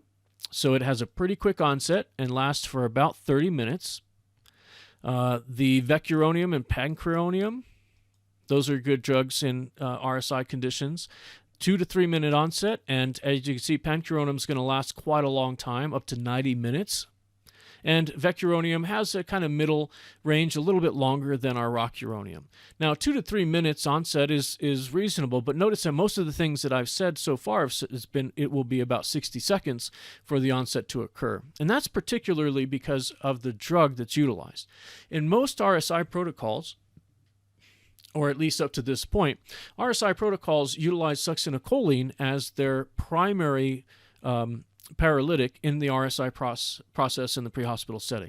And so remember, succinylcholine is a depolarizing neuromuscular blocker. It has a very short actin, less than 60 seconds generally, and its duration is very short as well. And this is basically a backup for you. So imagine that you're intubating this patient and you've paralyzed them and you're not successful and you're having a really hard time, the patient's desatting. The nice thing is that this person will eventually, and they may not live to that depending on their severity of their condition, eventually they'll start to breathe on their own, hopefully if we can give them temporary ventilatory support. But patients that are receiving the other medications we outlined, where times can last for up to half an hour, 3 hours at some cases, that risk is that they'll perish well before, and they won't be able to maintain any of their body processes except for things like smooth muscle in their blood vessels and so forth. They'll have a really hard time managing their airway. So the risk is there. Now, don't rely on them getting their ventilatory rate back before they start to suffer from desaturation by the drug wearing off. We still need to do all of that for them. So some considerations when using succinylcholine. Certainly, again, it's a depolarizing neuromuscular blocker, so that's going to cause things like fasciculations to occur. In some protocols, one of the flight services I worked for, we gave a non-depolarizing neuromuscular blocker, small amount, right before we gave succinylcholine, and that removed the fasciculations. Just a little trick, but something you have to work out through your protocol. Also, the succinylcholine's action generally has the tendency that if the person has slightly elevated potassium levels in blood and interstitial tissue, remember it should be in the cells, then it can precipitate worsening hyperkalemia and causing the patient to experience things like an increase in rate, an increase in dysrhythmia, and some of those can lead to fatal events. Also, it has a tendency to precipitate, especially in patients that have family histories of malignant hyperthermia, to precipitate them going into malignant hyperthermia, which is essentially a very rapid emergency of their metabolic rate speeding up and their temperature elevating so much that it can cause real damage to organs. Another risk is in skeletal muscle myopathies. Myopathies essentially in the area of even just atrophy of muscle over time, because that will release potassium. That puts the patient at risk of hyperkalemia. And then also we want to make sure that if the patient has some type of increased intraocular pressure from the injury or from a disease process, we want to be cautious because succinylcholine is going to increase intraocular pressure. So it is contraindicated in conditions in which a patient has something impaled in their eye, because it will increase the pressure that is experienced inside the eye and cause more damage to eye tissue. Now, there's some other things about succinylcholine you want to be wary of. The hyperkalemia can be made worse by certain conditions like trauma. So we generally try to stay away from utilizing succinylcholine when we have patients that have suffered dramatic burns. Remember, burns break down tissue. That tissue has potassium in it. It can release it into the bloodstream. If they have severe muscle trauma, like something along the lines of compartment syndrome, or rhabdomyolysis, those things are going to be accumulations of the amino acids that are inside muscle. So the only way they come out is if the stuff in the cell came out, so potassium is released as well. So we want to make sure that we're assessing our patients for these conditions in utilizing succinylcholine. And succinylcholine also generally needs to be refrigerated, and so it may have to be in a fridge at the station that you take with you, or in a refrigerator in the vehicle to keep it stable. Excellent. So we're almost to the end here, and we're talking about our RSI timeline. So remember, I've mentioned things like pre-meds need to be given 3 minutes before the person's going to be paralyzed. Well, this is the ideal pathway that we have in managing a patient as we push RSI. 10 minutes beforehand, we want to start getting all of our equipment ready. Now remember, this is like perfect world. It's in a controlled environment like the ER, so we don't always get these things. But if it's going to be successful, your best chance of success comes from things like having lots of time to prepare. 10 minutes out from when they're going to be paralyzed, you want to start preparing, checking your equipment, and giving everything in order, including your backup devices. At about 5 minutes before they're going to be paralyzed, we want to make sure that we're pre-oxygenating. And remember, this might be so that we can get some nitrogen washout. We're going to start pre-treatment drugs, so those could be lidocaine, atropine, depending on which of the ABC that we learned earlier is being impacted. So that's about 3 minutes before paralysis. Now we're in position. The patient also should have things like pre-medication, so we want to have, let's just remind ourselves, pre-med. So these are our analgesics, these are our sedatives, and those are going to be given in this area 3 minutes beforehand. And we're going to paralyze the patient by then getting into position, and once we're in position and our thumb is on the jaw or our hand is on the mask and we've got the equipment in our hands or extremely closely nearby, then we'll push the paralytic. For about a minute, we'll be pausing and waiting. As it takes effect, we'll see some fasciculations if we're pushing succinylcholine, and then finally we'll have induction of paralysis. And so at that point, we start the clock to intubate. And so now notice 0 plus 20 to 30 seconds after paralysis is what we have. And in trauma patients, we have 20 seconds or less to intubate before they're at risk of suffering brain injury. After this is done, we're going to start moving in through our positioning of the patient. It might mean that you don't want to lose the airway, so you put a C-collar on the patient's neck just in case they wake up and move their head. Make sure to, and there's nothing wrong with that practice at all, just make sure you let the receiving facility know that that's not for cervical spinal precautions, it's to make sure the tube doesn't come out.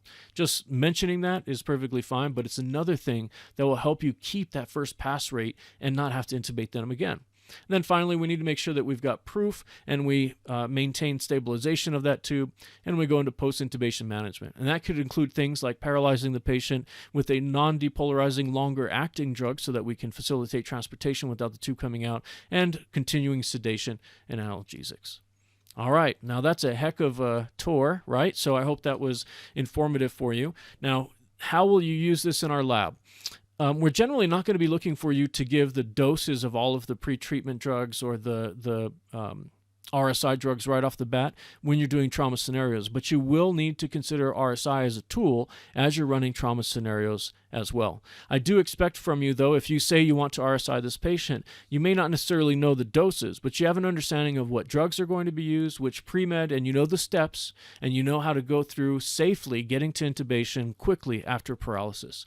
Also, make sure you understand the process of maintaining that post-intubation management with things like sedatives, analgesics, and further neuromuscular blockers. All right, it's risky, but if used in the right situation, the risk is lower And that right situation involves the right patient and also the right experienced provider to do so. You should strive to someday be good enough to be able to RSI patients, because it means that you're at the pinnacle of your airway career. Okay, so we're just about to wrap up. Last thing that we'll talk about, since we've covered RSI pretty well, is surgical airways.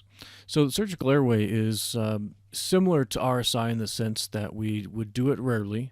Some people won't do it in their entire career.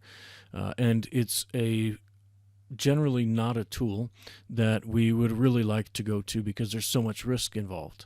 We'll have to when we need to, but with it comes the requirement that you train on this frequently, because the skill is going to deteriorate obviously over time. And just as mentioned that we need to push ourselves to practice intubation when we're in the field, no one else is going to do it for us.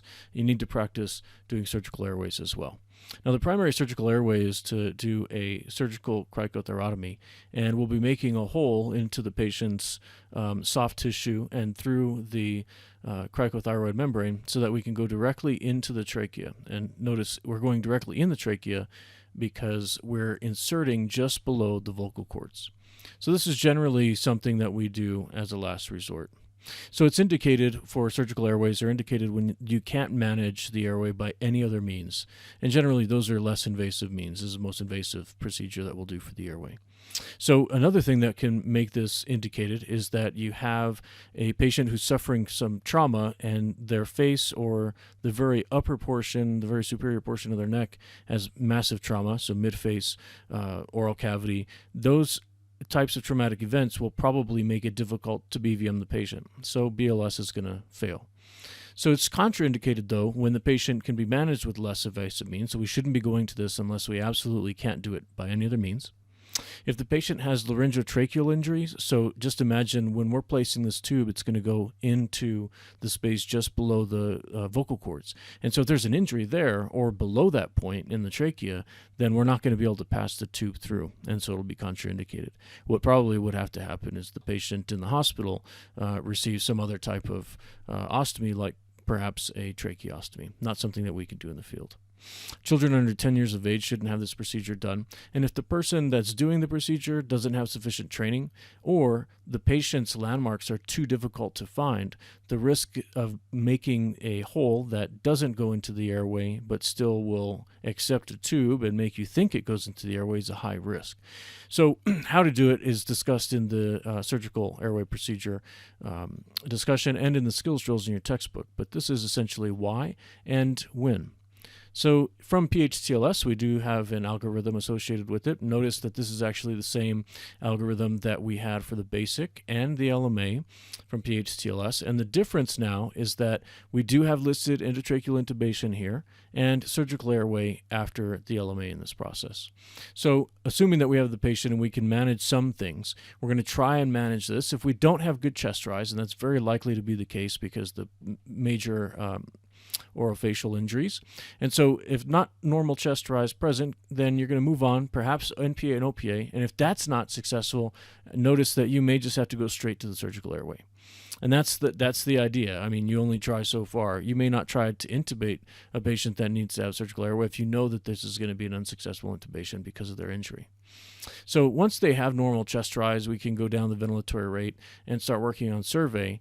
We can look at putting a ET tube in the patient if we're not getting adequate ventilation and oxygenation from other means. And the LMA would be an option if the ET tube was unsuccessful. And in certain cases, we may have to progress all the way through to a surgical airway.